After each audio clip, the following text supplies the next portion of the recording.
शुक्लां भरधरं विष्णुं शशिवर्णं चतुर्भुजं प्रसन्नवदनं ध्यायेत् सर्वविघ्नोपशान्तये अगजान् पद्मार्कं गजाननमहर्निशं एकदन्तं भक्तानाम् एकदन्तमुपास्महे। गुरुब्रह्मा गुरुविष्णु गुरुदेवो महेश्वरः गुरुसाक्षात् परब्रह्म तस्मै श्रीगुरवे नमः। मा गुरुभ्यो नमः।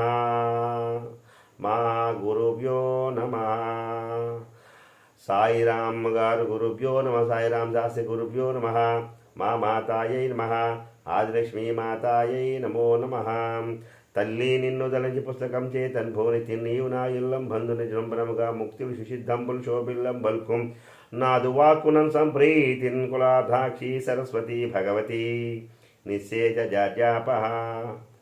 ఈరోజు కార్తీక మాస పురాణము 14వ అధ్యాయం ప్రారంభం. ముందుగా ఈ అధ్యాయంలో మొదటగా ఆబోధును అచ్చుపోసి వదులుట, దీన్ని వృషోత్సర్గం అంటారు. మరల వశిష్ఠుల వారు జనకుని దగ్గరగా కూర్చుండబెట్టుకుని కార్తీక మహాత్యమును గురించి తనకు తెలిసిన సర్వ విషయములు చెప్పవలని కుతూహలంతో ఇట్లు చెప్పుచూ ఉన్నారు. దీనినే చెప్పదొడంగిరి అనిరి.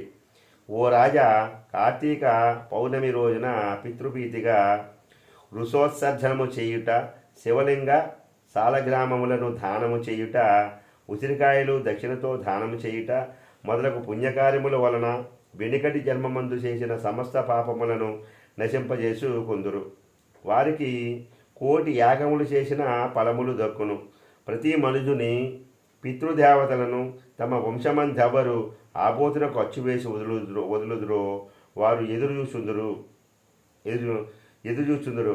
ఎవడు ధనవంతుడై ఉండి పుణ్యకార్యములు చేయక దాన ధర్మములు చేయక కడకు ఆబోతునకు అచ్చువేసి పెండ్లి అయినను చేయడో అటివాడు రౌరవాది సకల నరకములు అనుభవించేగాక వాని బంధువులను కూడా నరకములకు గురి చేయును. కాన ప్రతి సంవత్సరం కార్తీక మాసమున తమ శక్తి కొలది దానము చేసి నిష్ఠతో వ్రతమాచరించి సాయం సమయంలో శివకేశవులకు ఆలయం నందు దీపారాధన చేసి రాత్రి అంతయు జాగారముండే మరునాడు తమ శక్తి కొలది బ్రాహ్మణులకు సన్యాసులకు భోజమిడిన వారు ఇహపరములందు సర్వసుఖములను అనుభవింతురు.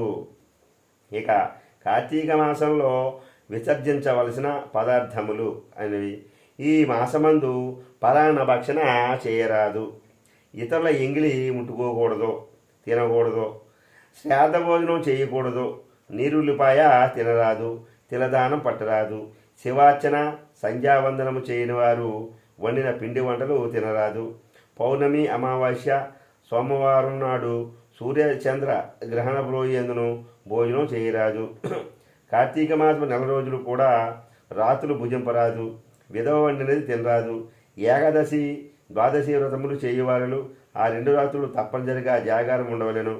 ఒక పూట మాత్రమే భోజనం చేయవలెను.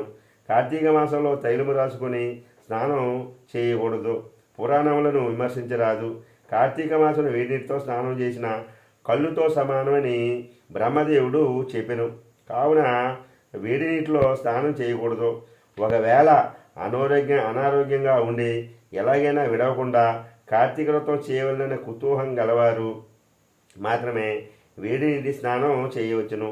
అటులా చేయువారులు గంగా, గోదావరి, సరస్వతి, యమున నదుల పేర్లను మనసులో స్మరించి స్నానం చేయవలెను. ఏ నది తనకు దగ్గరలో ఉంటే ఆ నదిలో ప్రాతకాలమున స్నానం చేయవలేను. అట్లా చేయనేట్ల మహాపాపి అయి జన్మములు నరకగోపమున పడి కృషింతురు. ఒకవేళ నదులు అందుబాటులో లేనప్పుడు నూతి దగ్గర కానీ చెరువునందు కానీ స్నానం చేయవచ్చును. అప్పుడు ఈ కింది శ్లోకమును చదివి మరి స్నానము ఆచరించవలెను. ఏ శ్లోకం అంటే గంగే యమునే చైవ గోదావరి సరస్వతి నర్మదే సింధు కావేరి జలేస్మిన్ సన్నిధింకురు అని ఈ శ్లోకమును పఠించుచు స్నానము చేయవలెను. కార్తీక వ్రతము చేయువారు పగలు పురాణ పఠన శ్రవణం హరికథా కాలక్షేపంతో కాలం గడపవలెను. సాయంకాలమున సంధ్యావందనాదికాది కృత్యములు ముగించి పూజామందిరమునున్న శివుని కల్పోక్తంగా ఈ క్రింది విధంగా పూజించవలెను. కార్తీక మాస శివ పూజాకల్పము. ఓం శివాయ నమః ధ్యానం సమర్పయామి. ఓం పరమేశ్వరాయ నమః ఆవాహనం సమర్పయామి. ఓం కైలాసవాసాయ నమః నవరత్న సింహాసనం సమర్పయామి. ఓం గౌరీనాథాయ నమః పాద్యం సమర్పయామి. ఓం లోకేశ్వరాయ నమః ఆర్ఘ్యం సమర్పయామి. ఓం వృషభవాహనాయ నమః స్నానం సమర్పయామి. ఓం దిగంబరాయ నమః వస్త్రం సమర్పయామి. ఓం జగన్నాథాయ నమః యజ్ఞోపవీతం సమర్పయామి. ఓం కపాలధారిణే నమః గంధం సమర్పయామి. ఓం సంపూర్ణగుణాయ నమః పుష్పం సమర్పయామి. ఓం మహేశ్వరాయ నమః అక్షతాన్ సమర్పయామి. ఓం పార్వతీనాథాయ నమః ధూపం సమర్పయామి. ఓం తేజోరూపాయ నమః దీపం సమర్పయామి. ఓం లోకరక్షకాయ నమః నైవేద్యం సమర్పయామి. ఓం త్రిలోచనాయ నమః కర్పూర నీరాజనం సమర్పయామి. ఓం శంకరాయ నమః సువర్ణ మంత్రపుష్పం సమర్పయామి. ఓం భవాయ నమః ప్రదక్షిణ నమస్కారాన్ సమర్పయామి.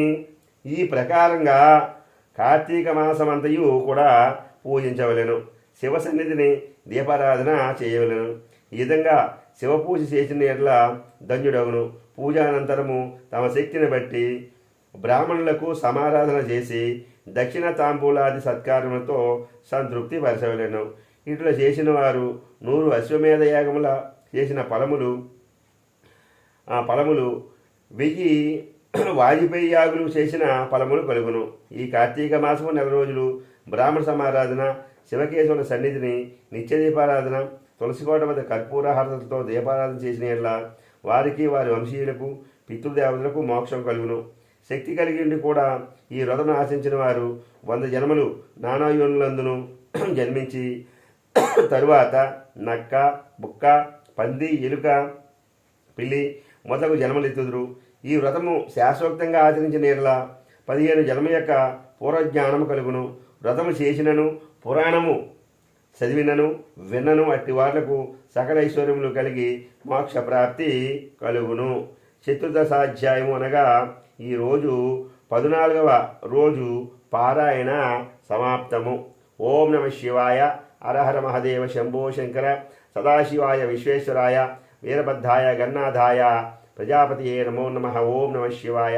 హరహర మహదేవ శంభో శంకర.